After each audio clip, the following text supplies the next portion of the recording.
Hi, it's Siobhan at Bow Books. Welcome to the channel, or welcome back if you've been here before. So today I am going to be talking about Call It What You Want by Brigid Kemmerer. Kemmerer, I think.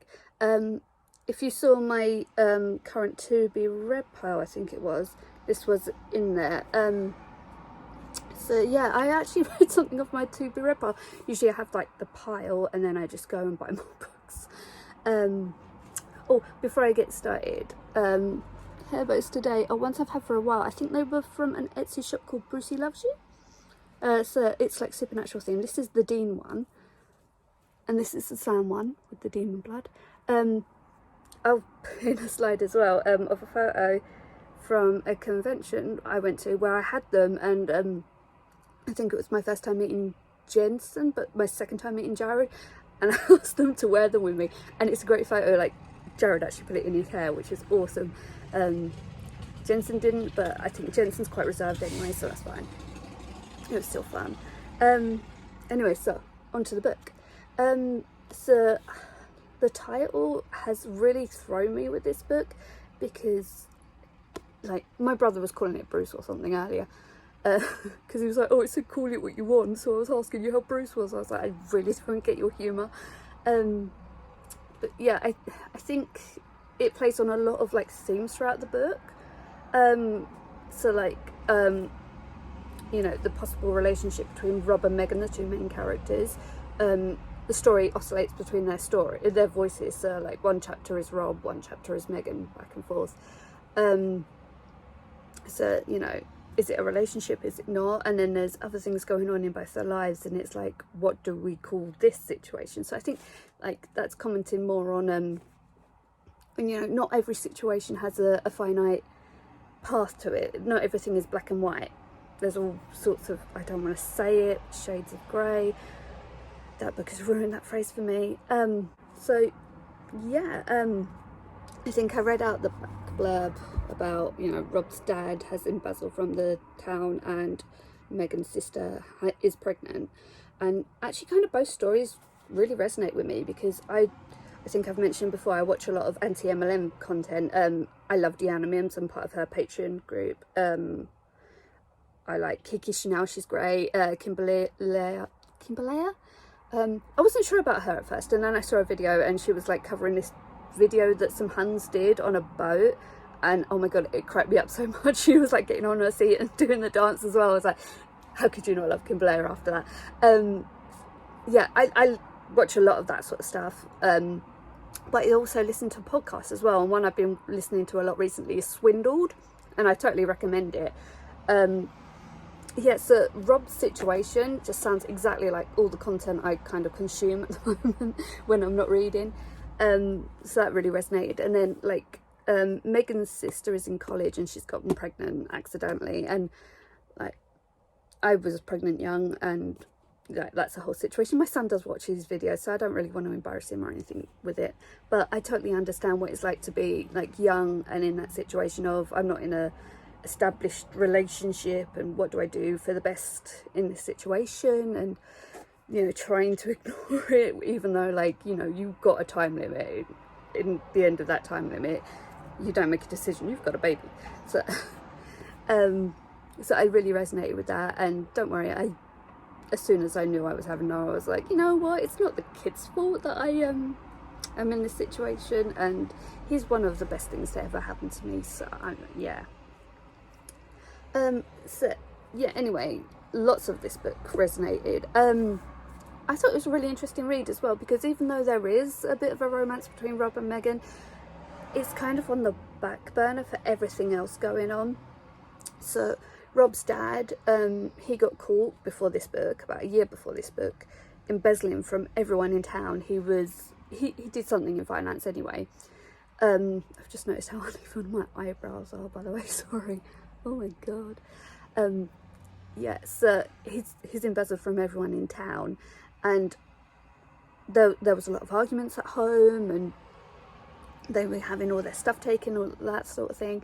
And then his dad shot himself. He was trying to commit suicide, and instead of trigger warning, whoa, yeah, trigger warning, So instead of actually committing suicide, he missed, and he's now living in a very unresponsive body. I can't remember what show it was. I was watching a show not that long ago, and the main character's dad in it was very ill, and she went for an MRI, and then all of a sudden everything she hears is like a song. Like, I really can't remember what it's called, but it was pretty good. It didn't grip me enough, I think, even though like I recognise a lot of the actors and stuff, but I do remember that character, and that is very similar in the situation to Rob's dad.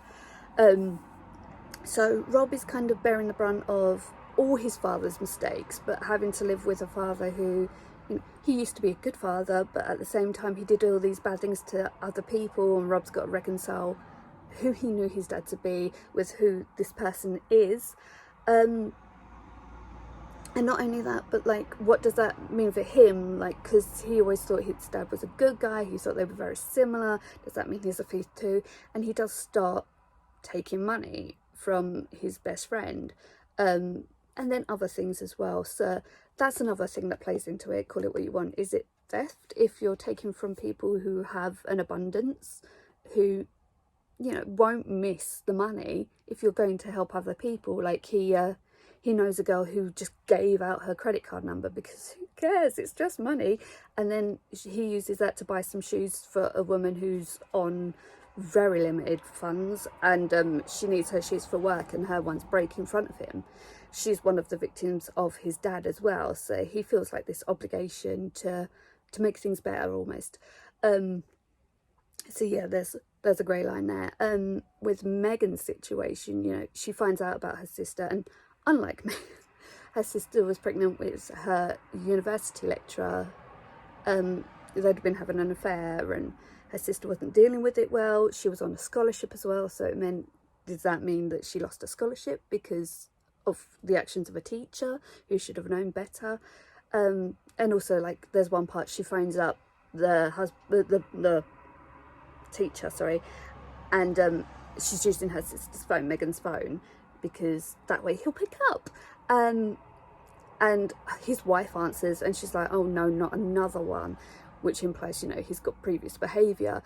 I should also mention that Megan's dad is a cop, and also the cop who was there when Rob's dad shot himself. It's a heavy book, it really is.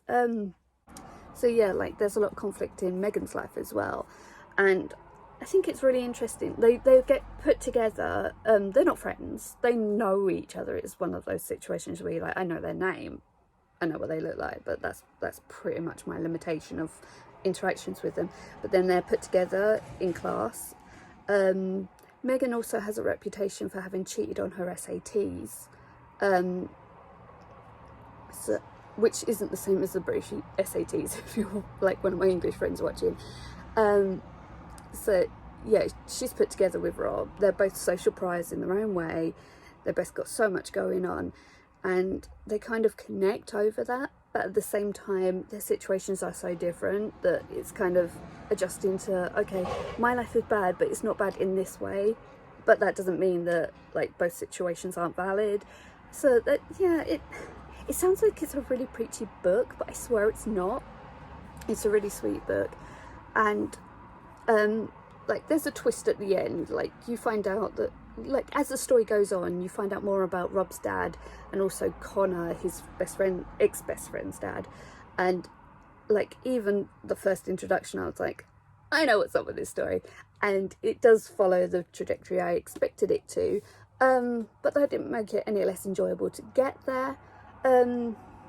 Also, I think one of my favourite things in Megan's section is when her sister decides, actually she's going to the university and she's going to have it out with this lecturer, and she takes Megan along with her, and she starts to try and confront this lecturer, and he's like, you know what, wait in my office, we'll discuss this. And like, Megan's the one who's like, no. And she really reads him the right acts, and then they tell their dad, and then there's a whole thing there.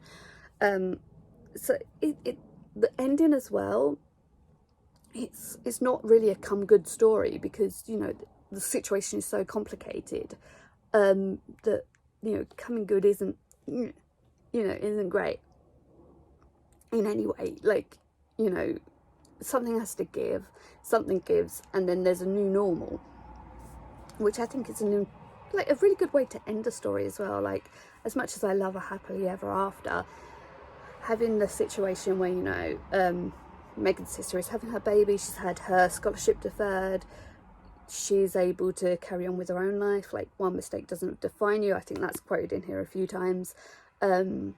Rob's dad is somewhat vindicated, but his vindication still leads to complications, which means that Rob ends up moving in with one of their teachers, actually, someone who's actually quite prominent throughout the story, and someone who gets Rob talking, but also gets him to understand, you know, where he might be messing up, and that he doesn't have to continue down that path.